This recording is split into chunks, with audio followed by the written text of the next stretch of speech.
Hello. Hello, everybody. Raymond fans. Everybody loves Raymond fans.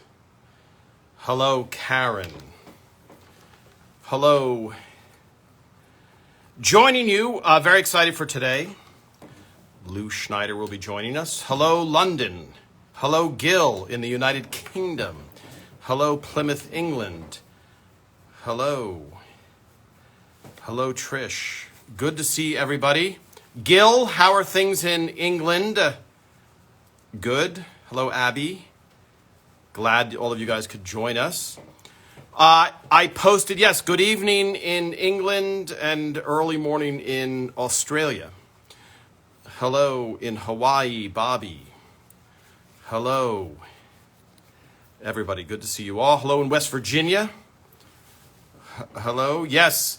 Hello, Harrison, New York. So let's see how we're doing here. Everybody can, yes. So I post, hello in Lakeland, Florida. I feel like Larry King here. Hello. Hello, everybody. Lots of rain in England, Gil. That's good. So in Los Angeles, we've had almost no rain in the past year. And I think I talked about it briefly that I think it rained. Hello in Montville, New Jersey. Last year, I think it rained in May and then November. All right, let's check our things. Let's see. Yes, hello. Hello. Yes. So Lew, let me just see this. Let me send this for Lew. We're very excited to have Lew Schneider joining us today. I'm getting some hellos out of the way. Let's see. Okay, Lew. Here we go. Hello, Paula. Lots of smoke from wildfires. Interesting. Hello, Lew Schneider. Hello, everybody. Hello, Tom. How are you? I'm good, Lew. Hello, Liz. Oh, we've never had, the only other person who popped their head in like that was TV's Ray Romano, who didn't understand what was going on. And he's like, who are you talking to? Like, I don't even understand what's going on.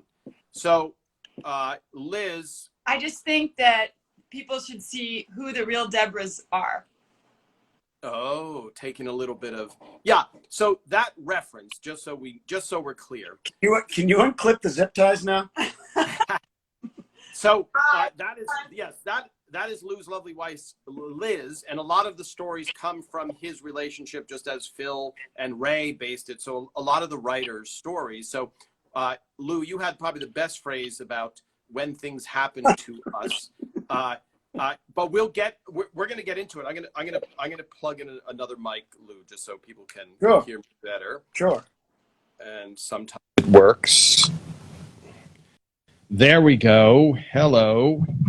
Are you there, Lew? I am. Let's see. Do I hear Lew? If I'm speaking, hear me. My power. Lew, my power. Hold on one second. Oh, this is exciting. This is the beauty of, by the way, Lew, this is very much TV in 1947. The guy with the coat hanger has to run around outside till he gets struck by lightning? Yes.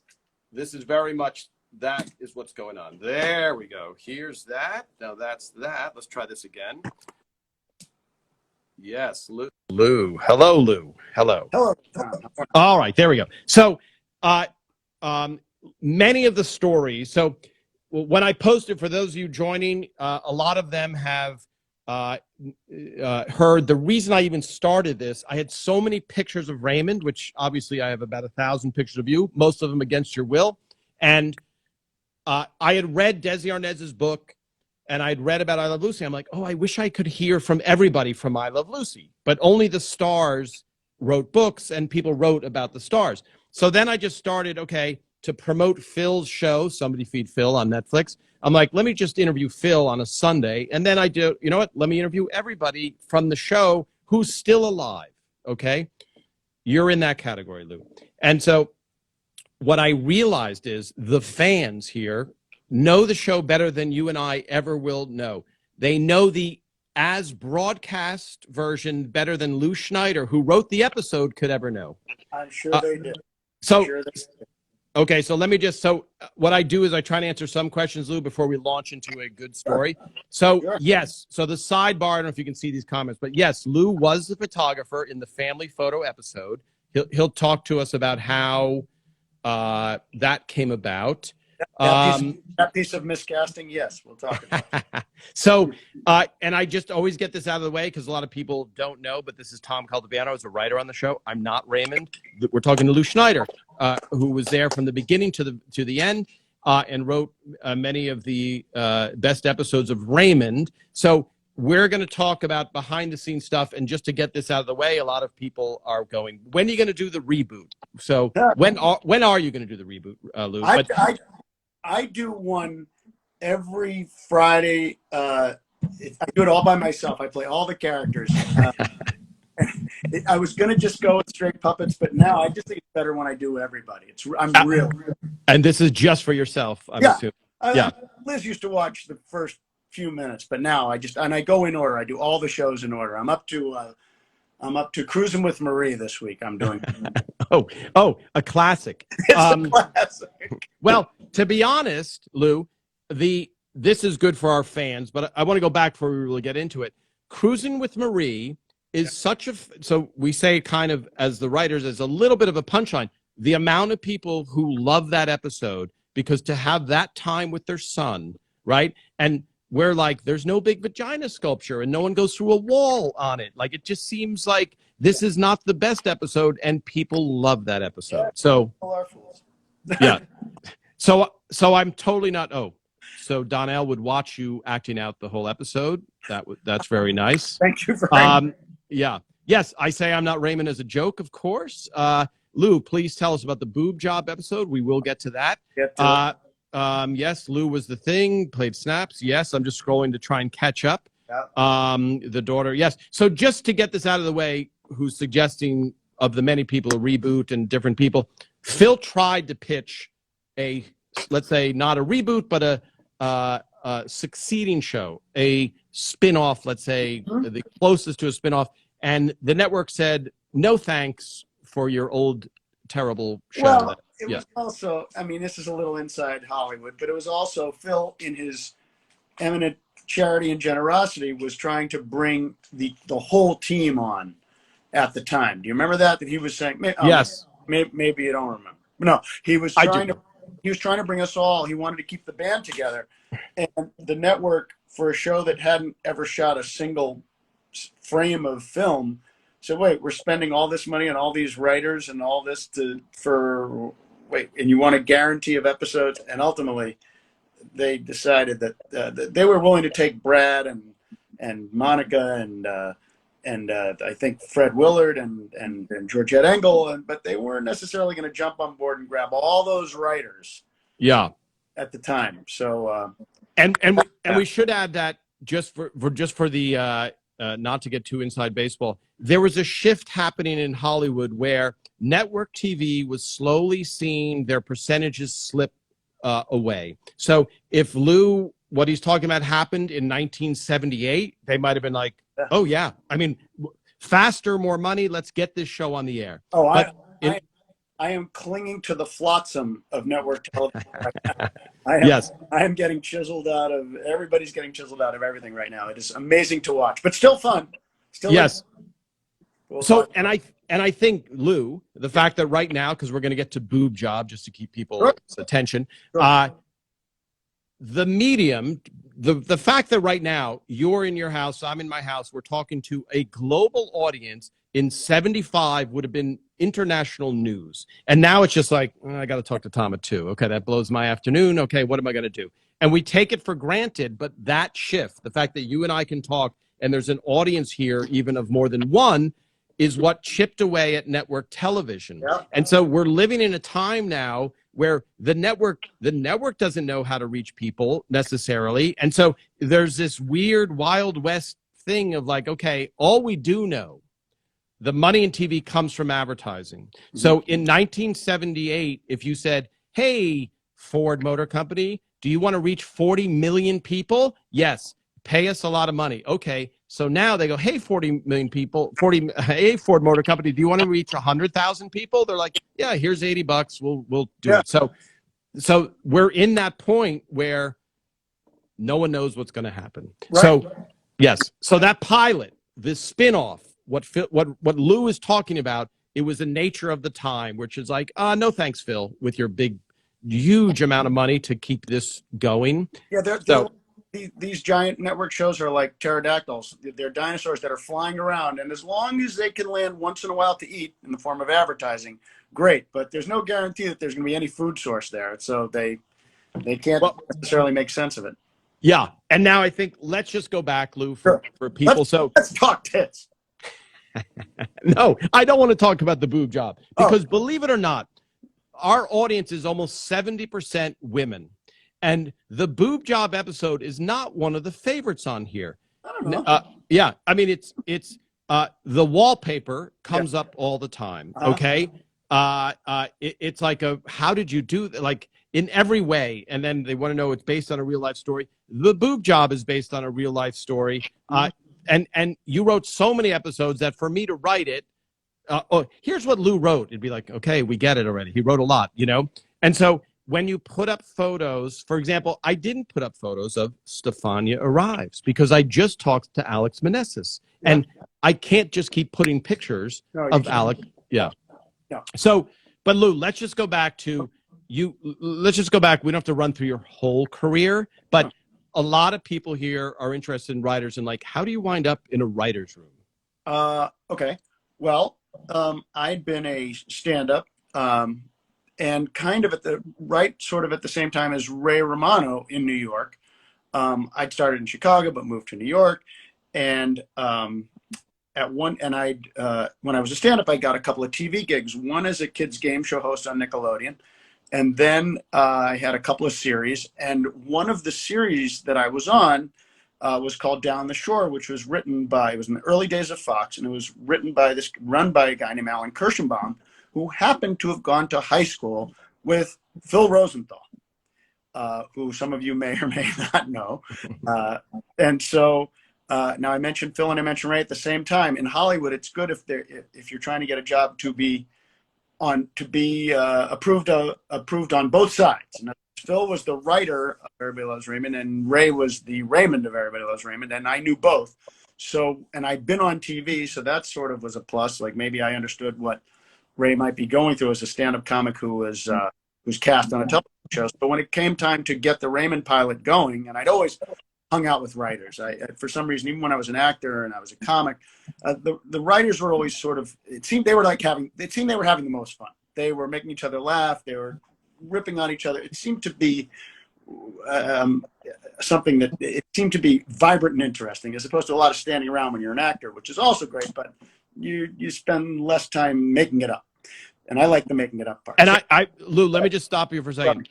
You're glossing over. You were the star of a TV series. So you were in an ensemble cast, but you were the star of a TV series. So in the stand-up comedy world, the way I look at it is it's very much like everybody's in this pool of stand-up comedians. And then I'm just telling you from the perspective of someone in New York who just heard your name, like Lew's in the majors now. Like you've been pulled out of the minor league. Everybody's, Lew Schneider's, Ray Romano's there, Brett Butler's there. Everybody's in the same pool. And yes, some people are better on stage and some people are better comedians, but all of a sudden it's this mystery of you've been anointed in like you're all of a sudden on TV, right? And so at the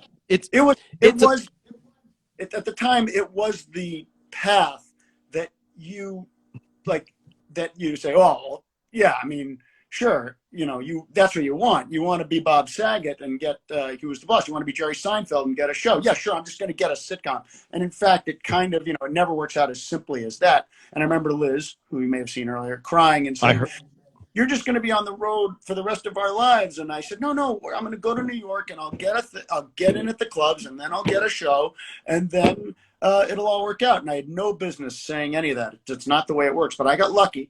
And so I got this thing, and then when Down the Shore ended, and I was friends with Phil and Alan Kirschenbaum, had kept, put me on that, but I'd become friends with Phil. And when Phil got the show, the script picked up and said, "Would you help on the pilot?"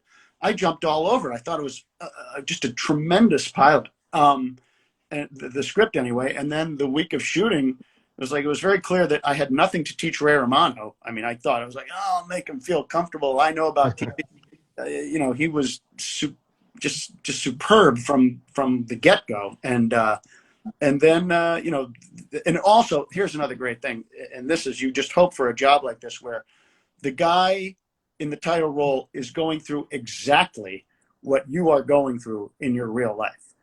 I had 2 kids at the time we started. By the end of the first season, I had 3 kids. I had a wife who was a good bit smarter than I was and am. And so like everything was right. My mom was a Jewish mom. Like it really, I just knew how to write the show. I mean, it just felt so organic, and so, yeah, so that was the beginning of that. It was perfect job. Right. And so just going back, Phil was always like, live your life and have a lot of fights with your wife. Yeah, so that comes naturally. What was the fight this weekend? What was the argument? So I'm going to read this for a very deliberate reason. Here's one comment. If Sam Kinison or Rodney Dangerfield got their own sitcoms, these shows would have been as hilarious as Raymond and Seinfeld. So not necessarily so. And here's why, because you just named 2 hysterical people, but we have seen great sitcoms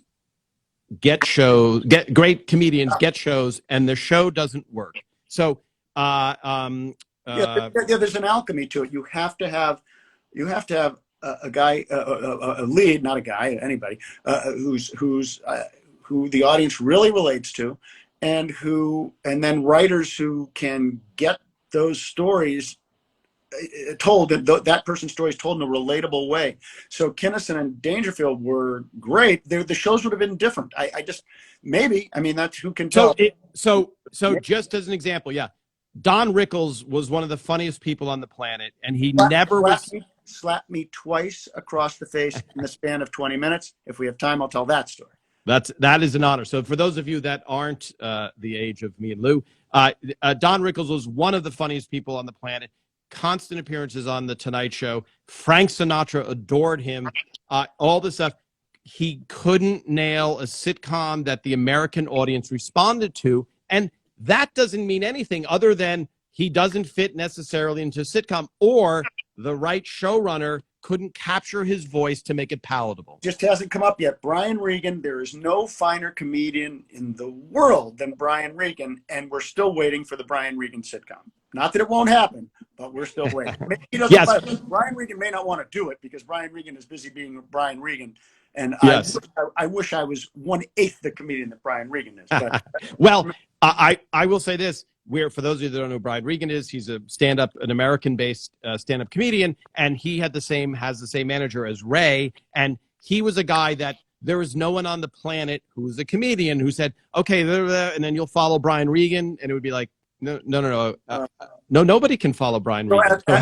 As a young comedian, he sandbagged me so bad. We were doing some one-night gig somewhere, and someone said, who wants to go first? And I was such a cloying, competitive jerk. I said, you can go first. Like, Brian, I'll close. I felt like I should close. Oh, I almost had to quit show business. He was so funny. I was terrible. Oh. Well, and only because he came up in conversation with people I know who are not fans of his, and I said he's one of the funniest people on the planet. They're like, I don't get it. So someone in that audience might have been like, yeah, Brian I like the Lew Schneider more observational thing where he didn't get as many laughs. I like Lew Schneider because I could hear everything. He wasn't drowned out by all that laughter. So now, Lew, it's the beginning of this series. You've lived a lot through your own series, right? You've seen it. Most shows get canceled within the first few months. Right? Yes. So, and when I say this to people who are watching here, I go, okay, so we finished number 85 in the ratings, but not even 85. We were like 110 in the ratings after like the second month. Yeah, we had a very strong close. Close. Yes. Yeah. So now I'm just going to go back before we have already gone in, before we get into one of the stories. Leo from Toronto, who asked some great questions. He's saying, knowing what you know now, if you went back to Ever Rose Raymond, is there anything you would do differently on the show? Wow. Yeah, what a great question. I honestly, I view it through such rose-colored glasses. I think I'm not. There are a couple episodes that weren't our best, but that's every show. I maybe would have stayed another couple of weeks in Italy. Well, okay, we will talk about. I mean, Lew, I'm going to say this already. We're going to run out of time, so you're going to have to come back at least 12 times. I'll need that in writing that you agree to that. But there's a lot of questions about the Italy. But let's, just for the people watching, let's do the Boob Job story, which is succinct. Okay, which I wasn't even going to tell because we have the Humm Vac. Okay. We have so many episodes. Let's just tell the succinct version of the Boob Job. Okay, the boob Job very, very quickly happened, and this is a good example of why the Raymond writers' room was so effective, because I didn't have the whole story. I had the inciting incident and some of the story. I had sort of to the end of the first act, but not the whole story. And here's what happened: my wife and I went to a Super Bowl party at a friend's house, and the game was kind of a blowout, and I was down there watching the game, and Liz took a tour of the house that included, given by the hostess, and who had also made some improvements, not only to her house, but to her top floor. And at one point, she said, yeah, they're my new boobs. And she said to Liz, you can touch them. And Liz told me this as we got home. Liz said, you can't believe I was up there. And she said, she's got this new boob job. And she said, I could touch him. I'm like, wait a minute. Well, I was watching a terrible game. You couldn't say you needed me for any reason. She was, oh, really? That you're so immature. That's what I was telling you this story because I thought it was really, really gross, and I thought it was sort of a weird. I really like this one. It's weird that you would even react this way, and you're such a pig about it. And so I kind of apologized my way out, as I usually do. And then we were later. Oh boy, this is intimate. We were in a rather romantic situation, and she said to me, "You don't think I need a boob job, do you?" And there is no good answer to that, except for absolutely not. You're the most beautiful person in the world. And I said that, but I think I hesitated even an instant. And that started the period we know as the time of darkness. And things were chilly for a while. So I think I went into work because I had plenty of time to go to work. And I went to work and told this story. And we thought it would be a great thing for Ray to say the exact same sort of situation. We put it at a PTA meeting. And then the guys react to this story and, in their sexist way, and Deborah thinks it's stupid. And then, of course, you see that Deborah gets a boob job in the second act, but she doesn't really get a boob job. Before Ray is leaving for his trip, she sends him off, and then when he comes back for trip, by the time he gets back, her boobs look quite a bit augmented, and she says, and Ray is naturally very excited about it, and he played it beautifully. And she said, "Are you excited?" He said, "Yeah, one time when I went on the road, last time I went on the road, you had the driveway sealed, but this is better than that." And so then she whips out the socks and throws them at him. And the interesting point of that, of course, is that Patty Heaton, the actress, had a boob job at some point in that year. And so we actually had to sort of unboob the boobs in this situation.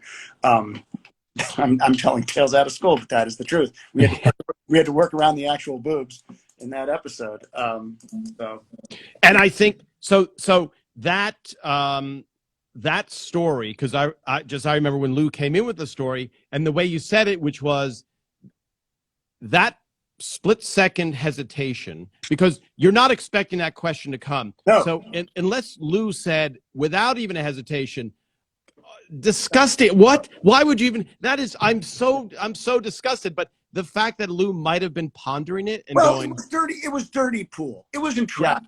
Yeah, it was unfair. Yeah. Do that. You know that I'm not at my best in those moments, so don't do that to me. Right. It's not what your frontal lobes are not firing. Yes, right. If I'd had a chance to read my notes before the deposition, I would have done much better.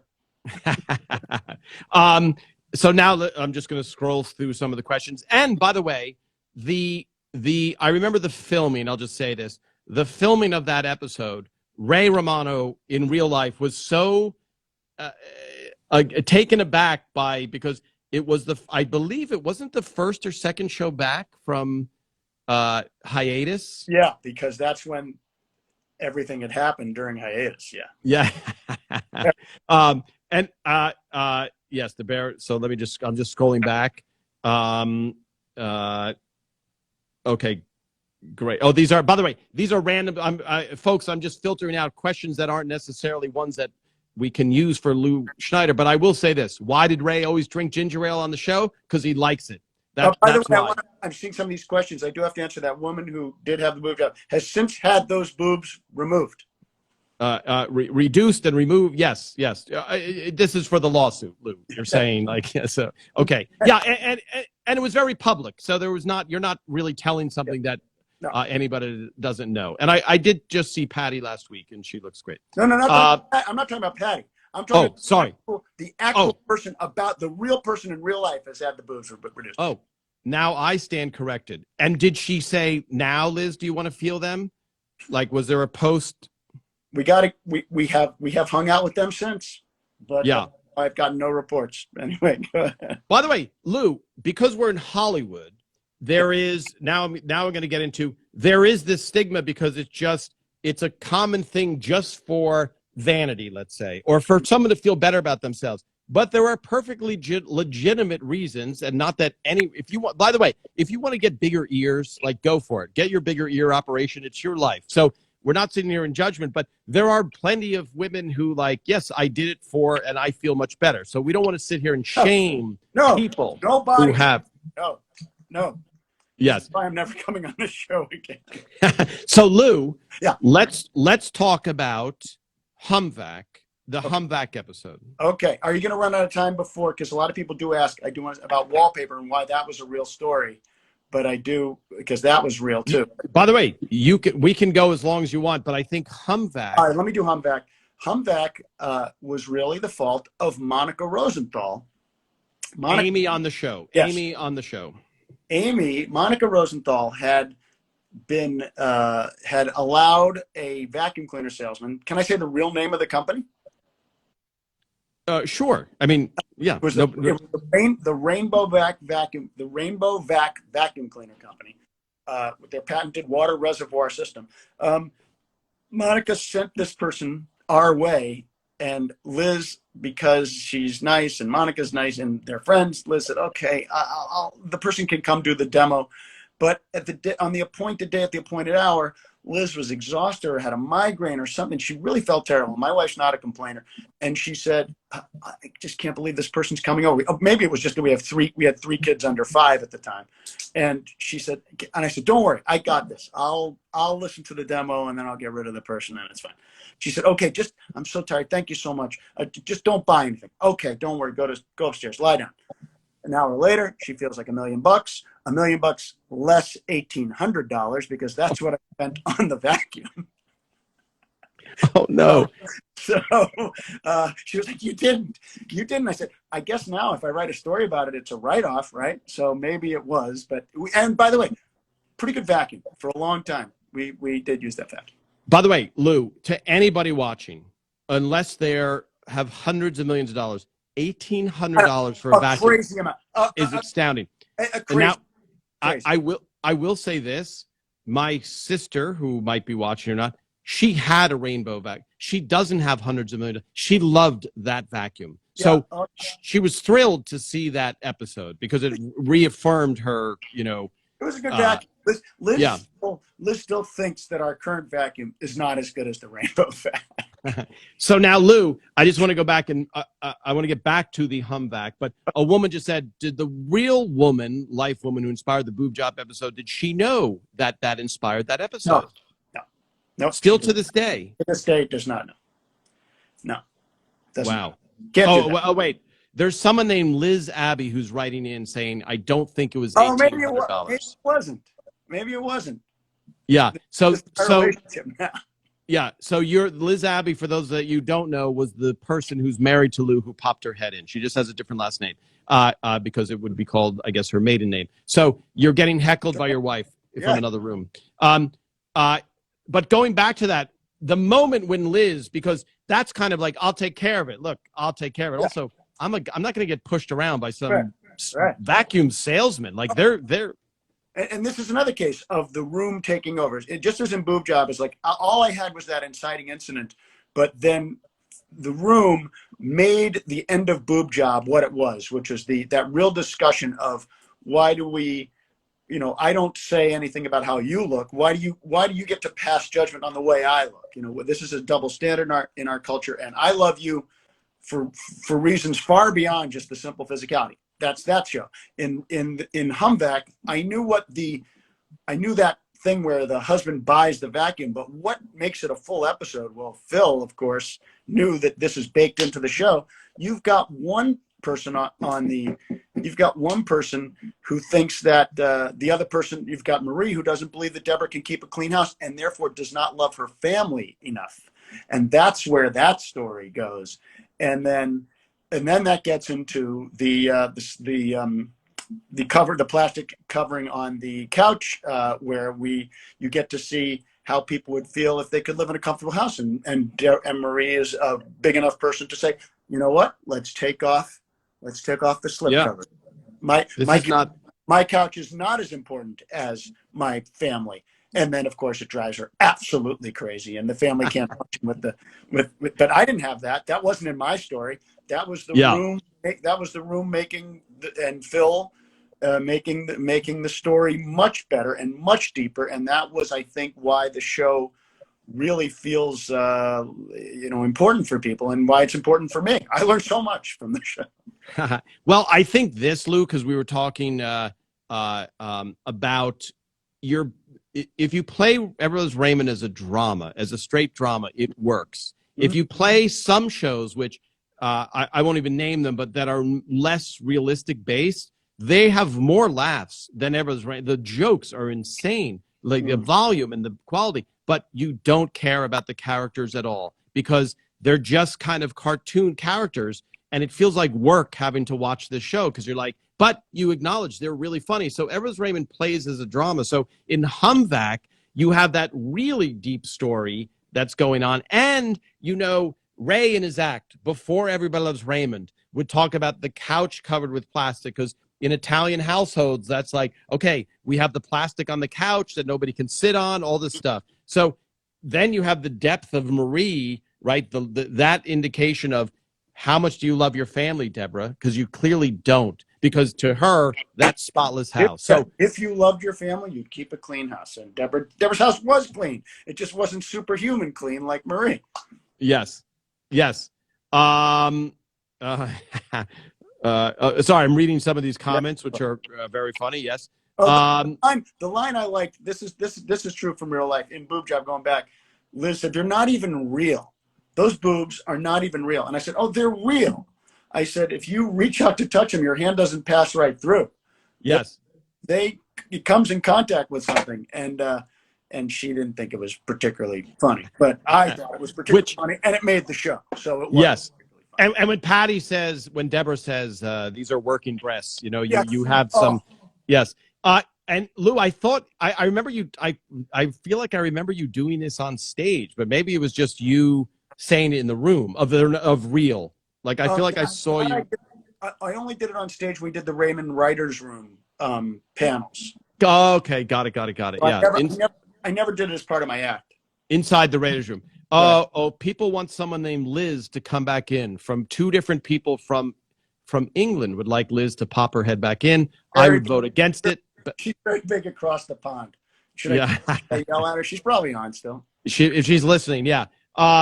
Okay, yeah, no way 1800s, but still crazy expensive. Yeah, let me. I'm going through these. By the way, Lew, just do you remember when in season 1, for example, that you felt like, oh, I think because you had been through so much, and on Down the Shore, you saw like, okay, this is clicking, maybe this isn't clicking. Was there a point on Raymond when you felt like, I think this is going to work? Liz, they want you back. I know that's right. Here she comes. Ready? There she is. I'm saying hello again. So Liz, no, don't just pop your head in now, because this is, other than Phil and Monica, right? It's just like fight. It's like cats and dogs the whole time, disagreeing and then whatever. But when Lew does that boob job episode, is there a point where you're like, Lew, you gotta, seriously, this one is crossing the line? Well, I was so worried. What if the person finds out? What if they see it on TV? We had that with several episodes. Remember? The child. Oh, yeah. But then I do want to... The annoying kid. The annoying kid. So I think our secrets are safe, but I will say that one time, we were actually on a vacation. The kids were little, 3 little boys. Lew drops the car keys down the shaft of the elevator, and it's a Sunday, and they can't get anybody to come get the keys out of the shaft of the elevator. And I'm like trying to be positive and nice. And I'm like, well, at least this, gives you something to write about. And he goes, this isn't something to write about. This is just something that's shitty that happened. This is just something. Well, because I remember this, Lew telling. The thing was, we already did an episode where Ray drops his ring down a thing. We already did the episode where Ray drops his wedding ring, a air conditioning vent. So this isn't something we can use in the show. This is just something shitty that happened. Right. And so what one of Lew's best lines after the show, which was, we knew that the worse our lives were, the better episodes would be. So when we suffered as writers, that became an episode. And then after the show was ending, then it was just, we just had shitty lives. Yeah, that was it. There was your friend Pamela Siegel Adlon, who has a great show on FX called Better Things. Better Things on yes. Okay. And he says to us all the time, she'll tell us some horrible story, like her mom got bed bugs, or and she's in charge of everything, and just so overwhelming and horrible. And I'm like, oh, I'm so sorry, Pam. And she'll say, bad for my life, good for my show. Yeah. Yes. So yes. By the way, unless there's something to write about. Steve Scrovan says it all the time too. Scrovan, who's a writer on our show, used to say, this is not, he'd get in a fight with his wife, and then his eyes would drift away into dreamland, and she would say, just stay here. This is not for the show. This is not for the show. His wife. Right. Be like, his wife said, so anymore. You're like now figuring out how to make this an episode. Yes. So now, Liz, I love your hair, Liz. It's beautiful. Okay. That's from Donnell, who's a big fan, who knows every episode of Raymond extremely well. They're talking about the annoying kid. There's a lot of comments about how that was a hard episode to watch. So that family never knew that and we want to keep it that way. Are you still friends with them? Yep. Still friends with them. So, and by the way, now he's an annoying adult. Stop. Don't worry, Liz. You're safe. So now, there was another episode before we get to wallpaper, because we might run out of time and you might have to come back, Lew. All right. Okay. All right. But for the Liz, where are you going? Should I go now? Yes. No. Do you know how rare it is to have the writer and their wife who lived through this pain and stuff together? Yeah. So it's supposed to be fun. That was also that was so many. We have one child who's such a terrible athlete, but such a good comedy writer. And he we kept signing him up for stuff for sports. And I was like, when can we stop this? But it was really about, like, he was just out there, like, he liked the outfit. He liked the snacks. He thought the other kids were funny. And I was like, why is he doing sports? And it was all about how hard it is for the parents to be involved with kids who stink at sports, and how you live vicariously through your kids until you realize, you can't, because they're terrible at sports. And it was just about the parents' role and all that youth sports stuff. And it was really funny. And Jonathan Katz was supposed to do it. And then Dan Castellaneta filled in. It was great. Oh my God, that was fun. Not the show, those guys being cast. Yes. Absolutely. So now, Liz, no sidebars. We're on a live thing. So Unless Lew wants to lawyer up and be like, this is not going well. Just going back, because you're here now, that moment that Lew didn't maybe allude to or say directly that inspired the Boob Job episode, when you were telling Lew, okay, when you're telling Lew, because Lew, let's call him a heterosexual man. So when you're sitting there watching a terrible football game and then find out that your wife is seeing it doesn't matter, any woman with her shirt off, it's like, this is the greatest day for a man's life. And for you, it's a matter of fact, not good moment, right? Right. When your friend says, here, she took my hand and said, you have to feel them. They feel so real. And I was just like, what do you do? Say, no, I don't want to touch your boob. She didn't take her top off, right? No, she just had me feel just over the shirt stuff. Yeah. Yeah. Yeah. But it's one of those moments, you know. Yeah, but still, what? No, I've heard that people that get boob jobs do that. They're excited. I understand. Well, they're excited about. They're proud of the work. They're proud of the work. And so I'm just saying, from a woman telling this story is like, oh, that's interesting. And for a man, there's like smoke coming out of his ears, and like I don't think you understand the difference between. You're just like, it's a matter of fact thing. So well, I was just like, listen to this crazy thing that happened to me while you were watching the football game, and yeah. I didn't realize that his head was going to go like, wait a second, you got to touch someone's boobs? Like, that's amazing. So are you disappointed by his reaction? Because for me, from the outside, I go, well, yeah, like, of course he's going to react that way, because that's the world's greatest Super Bowl all of a sudden. All right, Tom, let's get on to wallpaper. I think I love it. I love this is fantastic. So just so you know, Liz, so here's Liz is brilliant, exclamation point, and then Lew's face, 9 exclamation points, etc. Let me see. I'm just going. Yes, great. Are those prayer hands? I think they're prayer. Liz looks like the model Paulina Poroskova. Woo! Have you gotten that before? No. She was married to Rick Ocasek. She's fantastic. Rick Ocasek. No. Yeah. So I'm almost 59. Also, I don't get a lot of model compliments. She was just Paulina was just left out of Rick Ocasek's will. Liz. I should watch myself. Is that what you're saying? Yes. Oh, that's a hint. By the way, I'm just saying it because this is the beauty of it being live, because usually we don't know. We were talking about the Cruising with Marie episode before, which was kind of problematic a little bit in the making of it, and people love that episode. And so for us on the inside, we're like, oh, it was a little bit this and this, and people love it. So every episode, as I'm reading these comments, like, love the boob job, don't like the boob job, love the annoying kid, don't like it. So that's the beauty of television, and that's the beauty of being able to see these responses live, which is like, yes, the beauty is there are 210 episodes to pick from. And I think, as we always say, they can't all be gems. Right. Well, but the consistency of Evers Raymond, I think, rivals any show in history. That's the beauty.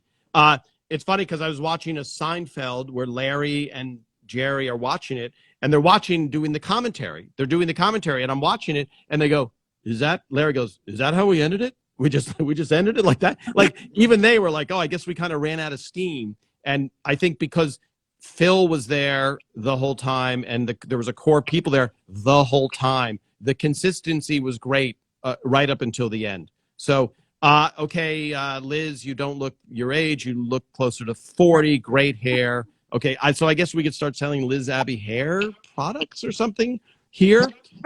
Wallpaper, that's more interesting. Tom, should we do this another time? Because I feel like we're going to kill your audience. I know. I mean, I'm not doing anything. I'm supposed to be prepping, but I don't. Not for colonoscopy. So just to say, although it feels it. So just to be clear here, what Lew's alluding to is Lew has been directing network television, a show called The Goldbergs, right? So it's a very goes blank. No. Oh wait, we lost every viewer. I've never seen that. Everybody once. Yeah, gone. So let's go back now. Let's take our time. Liz, the first time that you did see, by the way, only because you're here, people are loving this. I see the hearts going up.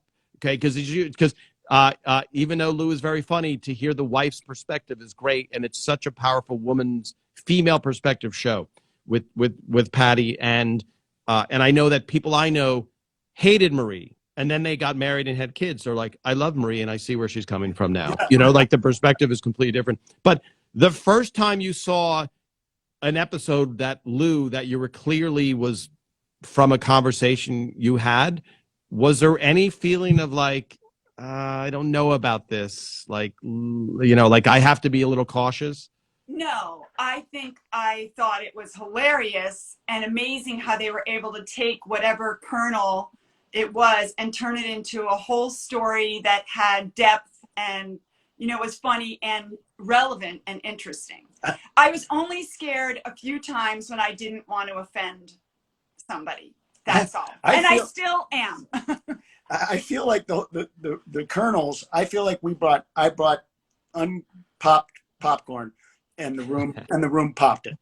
That's sort of, that's the best way. Well, so just Liz, I think, and obviously Lew knows this, but there were times when you came in, and I wrote a Jazz Records episode, and that was so raw and like I told the story because yes, there are stories like Boob Job that just seemed like, okay, that's an episode. But my story was a little bit weird with Jazz Records and then Phil's like, put it on the board, and so there were just pure emotions that came out, like Phil's toaster experience, where he's like, how is this an episode? Like, my parents just returned my gift. Where's the episode there? Where's the funny part? And so I think it's so much easier when you're just listening to the story and going, oh, that's a really great story, versus being in the fight or being in the pain of that. So, sorry, Lew, a lot of love for the Goldbergs. Love the Goldbergs. Very nice. Oh, Liz, you're my favorite. Huge Goldbergs fan. Love all the Philly connections.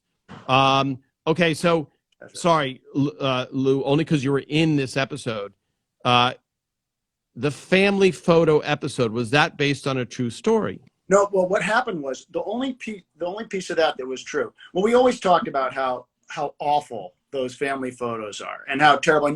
And you know, when you have kids, you're a photographer, Tom. What do you take? It's about out of 1,000 exposures, you have what, one usable one? With kids. Yeah. With the more people you have, the tougher it is to get an expression. So we would start thinking about, okay, we should probably start shooting family photos every Sunday starting August 16th. You know, we're going to try to get one by the holidays. So we talked about how that was. And the way I pitched that, and we thought about because Ray gave this as a gift to Marie, a family photo studio session. That's going to be great. And Deborah think family photo. Well, my parents get to come, but Ray had not thought it through that way. And I did that in my life too. I would think like, oh, my family. Oh, that doesn't include Liz's family necessarily. Yeah, it maybe should. So that wasn't necessarily part of, I mean, we mentioned that in the room, but it wasn't the big thing. The thing that really hung me up on that show was that the person who was taking the family photo, initially, I'm talking about how the miscasting happened and how I ended up in the show. We'd gone to a pediatrician, and I remember at one point, this pediatrician, I said to him, how many kids do you have? He says, oh, I don't have kids. And he said, I have 2 English setters. And I said, so that qualifies you? Like, how do you get okay, who wants a shot? Who's going to be a good boy and get a shot right now?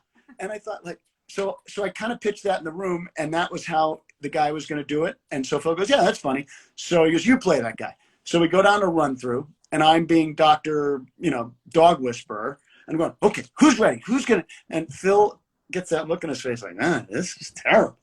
And so we go back to the writer's room, and I think I'm off the hook because I didn't get any laughs. And he says, oh, that's terrible. That dog thing is terrible. He said, what else could the guy do? And I go, he could be because this always made me laugh. The idea that there's a crime scene photographer, like, it can't be the high end of what you want to do as a photographer. The driver's license office and the crime scene guy, probably not. Like, you don't want that job. So I thought, what if he's the crime scene photographer and he knows Robert, You're right. From the beat. And so Phil goes, okay, great, you'll be that guy. And so then that's how I became that guy. It was really sort of a desperation trying to save a little face after tanking as the... But by the way, that brings up this. I've talked about something changed so you're in that episode, Lew. Something changed around after it was Raymond in the office, for example, where I think in the old days, you either a writer or you're a performer. You're not going down and performing. Oh, they didn't like it. The network was not excited about that. Right. Yeah. Then when The Office, the American version of The Office, all of a sudden, because Ray did an episode and I went to the episode and Aaron Shore wrote on The Office, and I went to Ray's episode and I'm like, oh, half of these guys, that's a little bit more, but they're writing and they're acting. They're writing and they're acting. And I was like, wow, that's a huge change. Yeah. Because it would be like you're taking money out of an actor's Lew Schneider. Why is Lew Schneider playing a photographer? You know, and it makes sense. And it was so. And just so people know, it was, you know, Lew had already starred in a show, so it wasn't like Lew was like, I really want to play the photographer. Yeah. It's almost like, okay, your pitch, you do it, Lew. You're stuck with it. Yeah. And by the way, yeah, and our kids were our kids were in the show, and Steve's kids were in the show, and by the way, on the Goldbergs, I'm the newscaster. Whenever they can't get the rights to a thing that you're supposed to see on the news from the 1980s, they have me break the news to the world. Milli Vanilli lip synced, and like then and it's only because I have a SAG card. So that's a fantastic guy. Like I happen to be there, and they have a suit my size, so they just throw me up there and they do it. So that's yeah. And so for those of you that we just said, I saw a hello from Saudi Arabia. SAG card is your Screen Actors Guild union card. Yeah. So which means there is no violation. Lew's able to jump in and do that without violating the rules. So then, Liz, going back to your only because, yeah, believe me, Lew, you're going to be back 50 times and we're not going to, you know. Yeah. No. Was there a moment, Liz? Because so I knew Ray before I was Raymond. Anna was pregnant with twins and he had a daughter, and he's earning phenomenally good low money as a very good stand-up comedian. But you start to think like, how do I pay for this wife and kids with these road gigs? So where there's a point when everybody's Raymond was on the air and you're like, oh man, I think because we were terrible in the ratings and we were on Friday night, but was there a point for you where you're like, Lew, I guess let's get, you know, milk that isn't already expired. Like we can really live. You know, we moved out here and we rented a house. And I remember, you know, our landlord at one point being frustrated with us because it was an old house. It needed a lot of help and we had a lot of, you know, asks. And finally the landlord said, you will never be able to afford a house like this. And at the time, she was absolutely right. But when Raymond, after the first year, then I realized like we'd better try to get a house right now because you have to have a job in order to get a mortgage. Yeah. I was staying home with the kids because I used to be an elementary school teacher and I never even made any money. It's like not worth going back. So maybe we should get a house while you actually have a job, because you know how it is in this business, whether you're an actor or a writer, sometimes you're out of work. Yeah, they would be very interested in seeing employment. But Tom, you asked. So we bought this. This is the house that Raymond built. Yeah, this house. This is the house that Raymond built. Tom, you asked, was there a point that first year where we thought, hey, we're going to make it? I don't remember feeling it creatively. Creatively, I thought we were always really sort of on track very early on, like kind of like even maybe after the car, maybe after like the 4th episode, like Frank the writer, maybe even in there. But well, by the way, I can tell you that Ray and I watched Standard Deviation, which was like and that was the first time Ray, who doesn't like anything, including we do have a text from Ray saying that he actually likes the show. I think a month ago he wrote that, so he did admit that in writing to us, the writers. But Standard Deviation was early on, so just as far as the critical, like going, oh, this is funny, even Ray is liking and he hates everything. So go ahead. So for you, the car or something. It was right in there. It was right in there where we realized, oh, these people could sustain. You know, look, we didn't do B stories because there was enough in the show to sustain either the action or the reaction to that action, where Ray does something bad and everybody has a feeling about it and it starts a big fight with everyone. And I like those shows the best. I don't love B stories necessarily unless you got 2 really good ones, and I don't. And let's just for people who aren't writers, which is most people, because I had somebody say to me once when I was there was a pilot. I sold a pilot to ABC, and someone's like, "You don't have any B story," and I'm like, nor did we ever on Ever Those Raymond. So a B story in a normal script would be the main characters are doing this, and now we cut to other characters are doing this, and it might be very funny and entertaining. And Seinfeld had an A, B, C, D, E, F. They had a million different stories, so that works for them. Yeah, but it's usually sometimes it's a B story. I saw the question too. It's sometimes it'll be like in the main story, someone is being fired. Meanwhile, over in the B story, one of the kids finds a bicycle in the gutter, and it's about getting rid of the bicycle, and also so you go back and forth between stories, and hopefully you marry them at the end. But when I knew the show was really going to happen, it wasn't a creative thing. It was, remember, they tried us. The network moved us. They gave us a trial on. We were on Friday nights. They gave us a little trial on Monday night.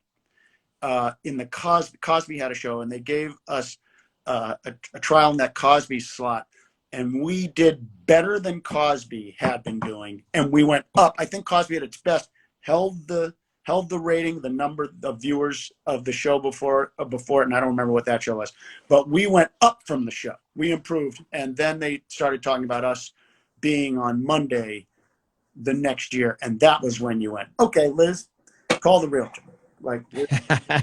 Tell them we will be able to afford someday, and that's going to happen. By the way, people, because unfortunately we have to wrap it up, but people are asking if you guys have a favorite episode, and someone said, they're in fear of people finding out from certain episodes. But is there an episode? Because I don't know. People ask that all the time. I can't answer that. A favorite that of my own, because my favorite really, and this is what a slimy scumball I am. I had that same feeling that Tucker had when we talked about baggage being left on, are you gonna? That's your suitcase, really? Yeah, shared a suitcase, but really you touched it last, and maybe you should bring it upstairs and all that.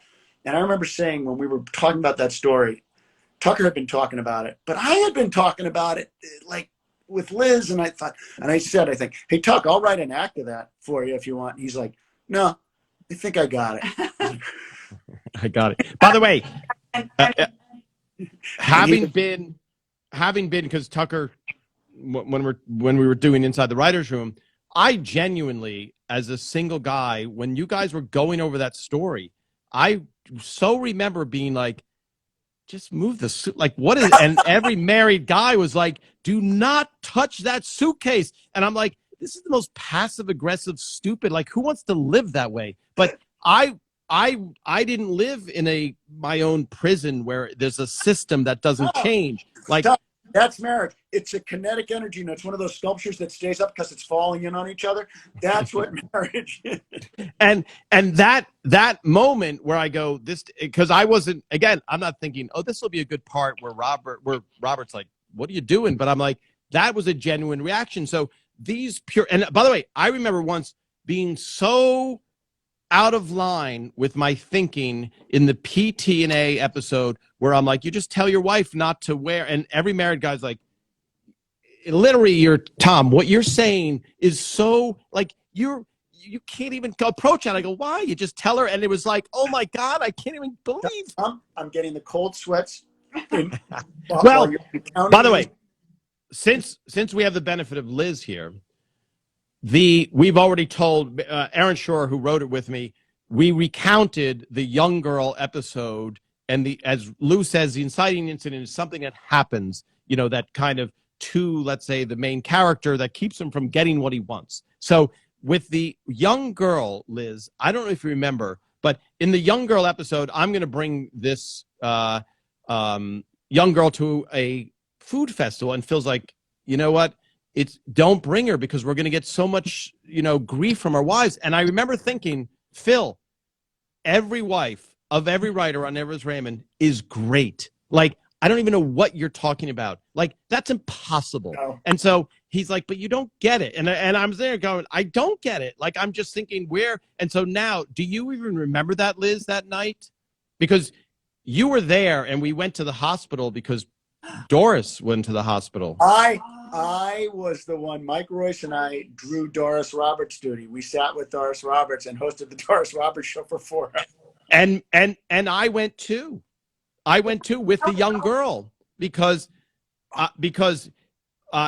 but I don't think I stayed all four. But I went to the hospital because that was the moment. Because I remember, Lew, because I'm giving you a setup. So you were just like, you know, you had a reputation in the room of like the Gatling gun of jokes. Like Lew Schneider is going to put out 500 jokes, and 9 of them will be Emmy Award-winning jokes. But you're going to take a lot. There's going to be a lot of. And so I remember now I'm sitting at the hospital with you guys and Doris, right? Hoping Doris is okay. And I remember, geez, I'm like, oh no. And so then because I remember you were like, Tom, is there a curfew? Like, do you have to get her back? Do you know what? And I was like, oh.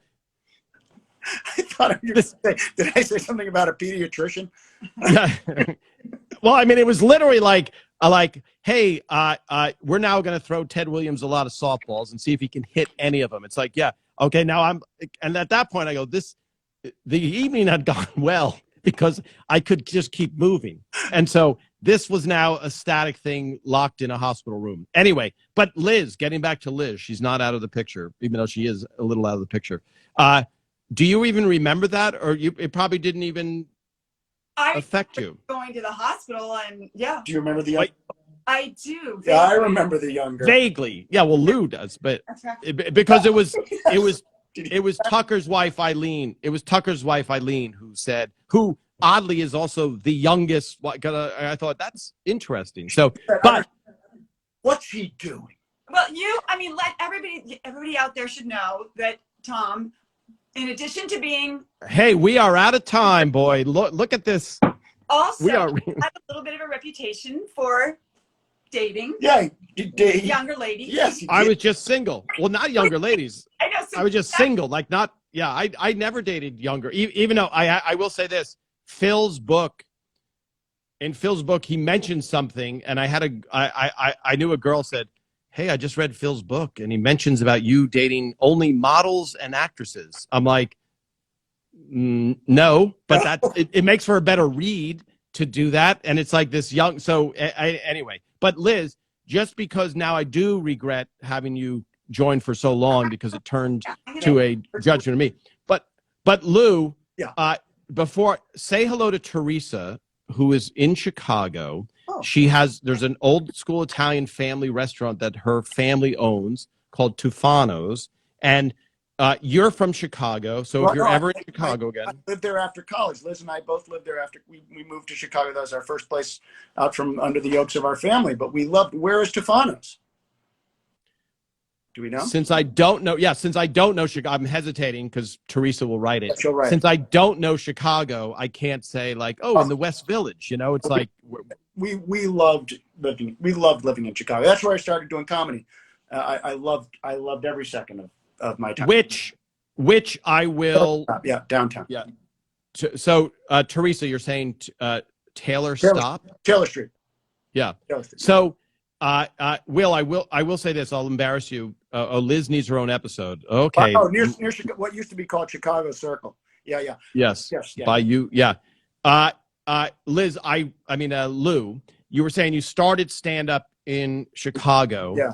And I'm friends with Maurice LaMarche. He was doing a thing and whatever. But long story short, I was with Bill, who was your comedy 2 nights ago.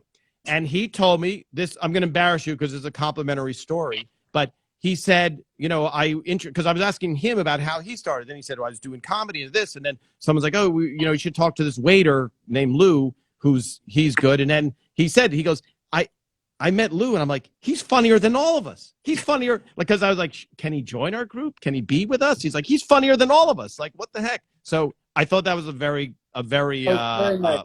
It's a little apocryphal, but very nice. Yeah. So Lew, we're out of time. And just so all these questions disappear. So when most people watch this not live, they watch, so it'll go up to 1,000 views, but not live. So that's why a lot of times I repeat the questions, and I'm just saying these out loud. Yes, Lew was the photographer. Liz needs her own episode. Yes, that's good. I lived all over the North Side. Teresa, I lived all over the North. And Family Mom Forever. Nobody else is talking about the video freezing, so maybe it's on your end. I hope not, because Lew has been clear as of everything. Every single word has come through beautifully. The Goldbergs, yes, watch the Goldbergs. A lot of fans here saying this. So thank you, everybody. I will post this. Lew, We have 27 more episodes to discuss. All right. Okay. I'm going to post a really great sequence of pictures that I found. I sent you some of them, but it's a great picture of you at the finale looking at the camera. Then it's another great picture of Peter and Brad looking at you at the final curtain call. And to me, it was such a poignant moment. So I'm going to post that for everybody who's watching. I will post it. Please return, Lew and Liz. Yes. Okay. Thank you. Goodbye, Karen in Plymouth, England. All right.